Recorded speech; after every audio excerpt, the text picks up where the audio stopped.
น้องเอ้ยสบายดีย่างต่อพี่น้องว่าสิเมื่อแล้วก็สิย่างต่อซะ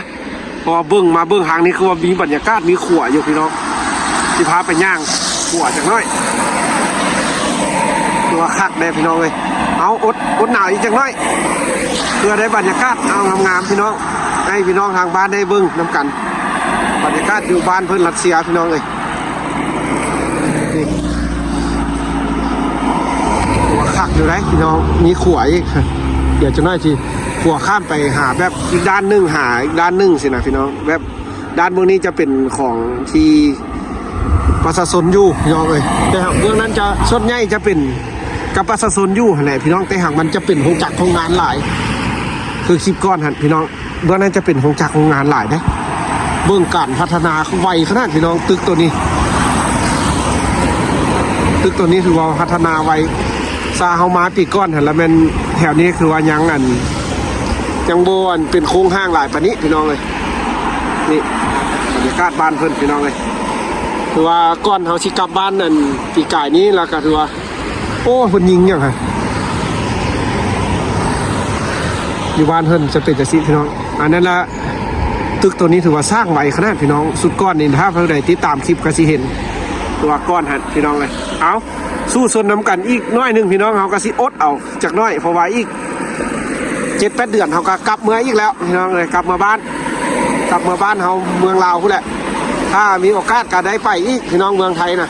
โอ้แสงนี่อย่างเห็นบ่พี่น้องมันจูดอย่างนั้นนะเมื่อกี้เป็นสีเขียววันนี้เป็นสีบัวเพราะว่าจะถ่ายน้อยนึงเพราะว่าดึกแล้วมันบ้านเพิ่นจะปิดสัญญาณได้พี่น้องปิดสัญญาณส่วนใหญ่แล้วจะมีรถตำรวจบ่มีอย่างคนจะเที่ยวอยู่หนทางพี่น้องแต่หากบ่เป็นตาย่านอยู่รัสเซียพี่น้องเลยแบบเป็นโจรบ่เป็นคนที่บ่ดีนะจะบ่ค่อยจะมีพี่น้องจะบ่ค่อยจะเกิดขึ้นพอบ้านเพิ่นจะเน้นความปลอดภัยให้ประชาชนหลายพี่น้องเลยดึกดื่นก็มีรถตำรวจแล่นอยู่ตลอดสถานที่บ่อนใดที่แบบคนหลายๆนี่จะมีตำรวจมาอยู่พี่น้องมีผู้เพิ่นรักษาความปลอดภัยหันมาอยู่นี่เอาถ่ายต่อพี่น้องเลยเบื้องบรรยากาศย่างนำกันเด้อยามแรงเพื่อพี่น้องที่เป็นพวกเป็นใยกระหลายคอมเมนต์พี่น้องเลยที่เพิ่นมาเม้นให้กำลังใจว่ามาใช้ชีวิตอยู่พี่น้องเลยแม่นเขามาเฮียนพี่น้องเลยมาเฮียนอยู่พี่แหละคือว่าเฮียนในการเฮียนละแม่น5 ปีพี่น้องการเฮียนน่ะถือว่าปีนี้ก็เป็นปีสุดท้ายของเขาแล้วมัวอีก7-8 เดือนเขาก็ถือว่าป้องกันบุตรแล้วก็สิงแล้วก็จบกลับบ้านพี่น้องเลยเมื่อใช้ชีวิตอยู่ลาวบ้านเขาพูดละบ้านให้บ้านนาพูดละพายเหือกับพ่อใหญ่อยู่พูดละเลาะลิ้นอยู่บ้านนี่สิพาย่างไปมั่วๆเลยซะน้องนี่บ่อนย่างก็เป็นสิเพิ่นจะเอ็ดให้บ่อนย่างลิ้นย่างหัวร้ายนี่บุ้งแม่นี่เป็นคันไดเป็นอย่างสิเป็นสั้นใช่ไหมนี่คันแม่นเฮามันยังอ้าวเวียนหันละแม่นเพิ่นจะมาแล่นออกกำลังกายตอนกลางคืนสิกับนี้หอกบ่หลายพี่น้องเอ้ยได้เพิ่นกันย่างอยู่แต่ก็บ่หลายมันหนาวเด้พี่น้องไผสิมาเอากันมากันแบบอยากมาถ่ายบรรยากาศพี่น้องเอ้ยให้อันผู้ที่ติดตามช่องหันได้เห็นพี่น้องเอ้ยเขาก็บ่ได้มีคลิปงามๆคือเฮาว่าไปหั่นแหละพี่น้องบ่มีดอกไปท่องเที่ยวหรือว่ามีหยังมีแต่ถ่ายจากศิลปวิถีชีวิตการมาใช้ชีวิตอยู่พี่การเป็นอยู่ที่เป็นจังไดพี่น้องเอ้ยว่าเฮาก็บ่มีประสบการณ์อย่างหลายพี่น้องเอ้ยมีแต่จากศิลปะยักษ์เอ็ดช่องยักษ์มีรายได้หั่นแหละพี่น้องตนเองก็ยักษ์มีรายได้แต่หากเอ็ดไปก็ได้แท้พี่น้อง YouTube น่ะคือว่าอยู่บ้านเฮาก็มีแต่เฮาพี่น้องเอ้ยเอ็ดน่ะเพิ่นก็ว่าโอ้โหดีใจนำเด้เฮ็ดอยู่ช่องไทยเพิ่นว่าก็แม่นเฮาก็ลองผิดลองถูกย้อนว่ามีพี่น้องที่ให้กำลังใจเฮ็ดคลิปนั่นแหละพี่น้องเขาจึงว่ามีคนเบิ้งแล้วเขาจึงมีกำลังใจเฮ็ดซ่องไหนคันเอ็ดไปบ่มีให้เบิ้งสิเอ็ดจังได๋ก็เอ็ดโลดมันทั้งท้อทั้งถอยเขาก็เอ็ดตามวิถีชีวิตของเขาจังซี่ล่ะพี่น้องนี่อันนี้จะเป็น2ด้านพี่น้องแม่น้ำเมืองนั้นก็เป็นอีกเบื้องนึงเบื้องนี้ก็เป็นอีกเบื้องนึงอาจจะเป็นเมืองเดียวกันพี่น้องเอ้ยเมืองจูเม่นเมืองเดียวกันหักเมืองนี้อันนั้นเด้พี่น้องเอ้ยเศรษฐกิจดีได้เมืองนี้เลยนี่อยู่น้อยย่างน้ำก้นห่อวันนี้บนหนาวซื้อปาน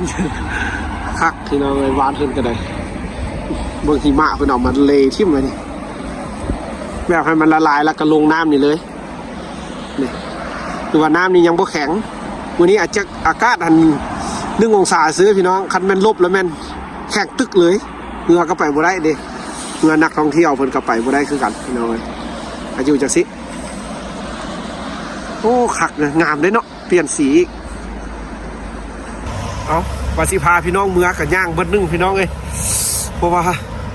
ได้มาแล้วการพอดีย่างมาแล้วก็มาเห็นบรรยากาศอยู่นี่แหละการยักษ์ไทยพี่น้องเบิ้งให้ได้2 คลิปพี่น้องเอ้ยแล้วก็มื้อหน้าจังมาพอกันใหม่อีกสำหรับเฮาพาพี่น้องมาย่างตอนแรงเลิกโรงเรียนพี่น้องเอ้ยว่าเป็นจังซี่บ้านเพิ่นเฮาก็บ่มีเวลาหลายพี่น้องเอ้ยเพราะว่าเรียนตั้งแต่เช้าจำค่ำเลยพี่น้องเอ้ยเรียนแล้วก็มีการกิจกรรมอยู่ในมหาวิทยาลัยหั่นอีกเพิ่นก็พากิจกรรมเป็นเล่นกีฬาบ่หยังไปพี่น้องเอ้ยเพราะว่าบ้านเพิ่นจะเน้นการเล่นกีฬาเนี่ยนะครูบาสาวกันมาย่างเล่นเป็นคู่นั่นแหละนี่ก็เป็นบรรยากาศบ้านเพิ่นพี่น้องเอ้ยที่เฮาถ่ายให้เบิ่งการใช้ชีวิตอยู่พี่น้องเอ้ยเฮาก็บ่มีหยังนอกจากความขอบมกขอบใจขอบบุญขอบคุณหลายๆพี่น้องที่เป็นห่วงเป็นใยนั่นแหละพี่น้องแล้วก็มาให้กำลังใจแล้วก็รับชมคลิปพี่น้องเอ้ยก็แม่นคลิปนี้แบบว่ายอมรับพี่น้องแบบว่าเขาบุญสมประสบการณ์แบบกันไปถ้าเขามีตั้งใจไว้ถ้ามีทุนมีฮอนนี่เขาก็ว่าเขาซีเอสคลิปไปแบบการท่องเที่ยวบอนนั้นบอนนี้ถ้ามีพี่น้องเลยถ้าได้แท้แล้วก็น่าจะได้เห็นเขาในตอนนั้นพี่น้องเลยตอนนี้ก็ถือว่ายอมรับบ่มีต้นทุนพี่น้องเลยมาเฮียนนี่ก็แม่นพี่น้องทุนนี่เป็นทุนนั่นทุนของภาครัฐพี่น้องเลยที่แบบทุนของพรรครัฐรัสเซียที่แบบเพิ่นแบ่งปันไปให้พี่น้องอยู่ลาวเขามาเขาก็เส่งมาพี่น้องเส่งติดได้ล่ะก็จังได้มาคือว่าทุนทันฟรีพี่น้องการเรียนทันฟรีบ่มีค่าเทอมแล้วก็เพิ่นก็เอาเข้าให้กินมีอาหารการกินให้กินพี่น้องแต่เฮาก็บ่คือบ่สามารถกินได้ก็บางอันกินบ่ได้กินได้ก็บ่อิ่มว่าซั่นซะเพราะว่าอยู่บ้านเพิ่นนี่กินข้าวสวยแล้วมัน3 โมงเด้พี่น้องเอ้ย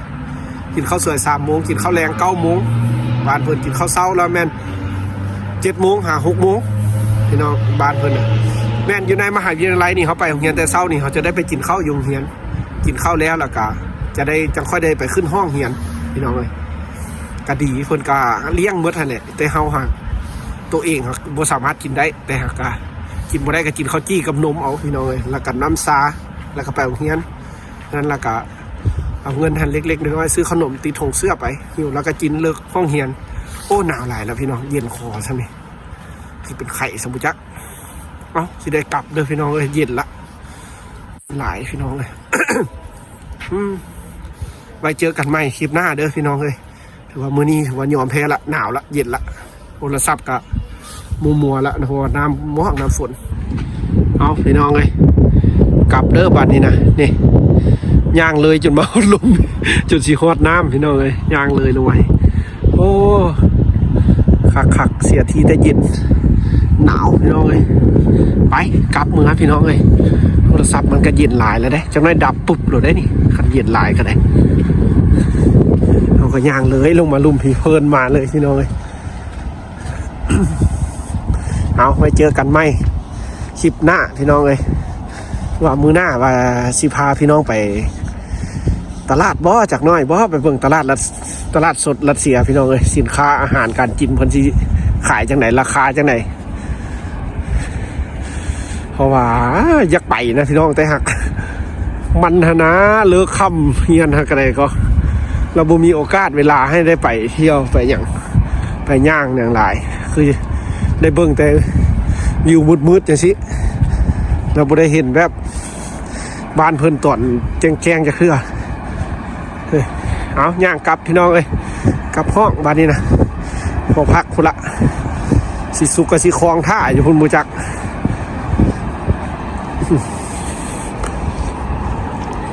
หนาวคนบ้านเพิ่นกับมาย่างลิ้นเลยกันย่างอย่างสิละน้อยคือเขาเนี่ยเพิ่นกับมาย่างลิ้นเพิ่นกับย่างลิ้นถือว่าเป็นวิวบรรยากาศก็ดีได้พี่น้องเลยถ้าเป็นยามแรงที่แบบขึ้นสภาพไปคนก็สิมาย่างสมขนาด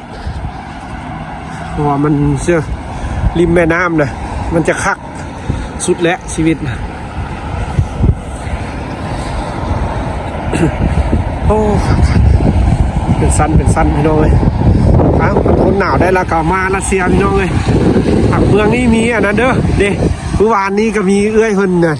คนไทยพี่น้องคนมาเม่นเพิ่นเฮ็ดเวียกอยู่จูเม่นนี่แหละอยู่เมืองเขาอยู่นี่แหละมีเอื้อยคนไทยคนมาเม่นอยู่เพิ่นก็ว่าโอ้ยคืออยู่เมืองเดียวกันแท้สินะเพิ่นมาเม่นนะพี่น้องแบบว่าคือว่าเคยลึงสถานที่ที่แท้เพิ่นก็เฮ็ดเวียกอยู่นี่มื้อหน้าถ้าเราได้ติดต่อหาเพิ่นได้ก็